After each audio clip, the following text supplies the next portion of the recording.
আজকে দুপুরের খাবারে ছিল গরম গরম ভাত, তার সাথে আলু করলা পেঁয়াজের একটা তরকারি। মা এই তরকারিটা, করলার তরকারিটা লম্বা করে আলু করলা পেঁয়াজ কেটে তাতে সামান্য সর্ষে বাটা দিয়ে করে। বেশ খেতে ভালো হয় এই আলু করলার চচ্চড়িটা। আর তার সাথে ছিল ডিম আলুর কারি।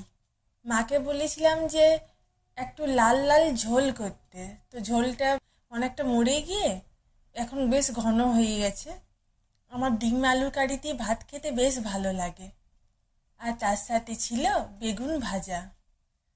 কেমন লাগলো আজকে দুপুরে খাবার অবশ্যই জানিও। যদি তোমাদের এই ভিডিওটা ভালো লেগে থাকে তাহলে অবশ্যই সাবস্ক্রাইব এবং লাইক করে আমার ছোট্ট চ্যানেলটাকে গ্রো করতে সাহায্য করো।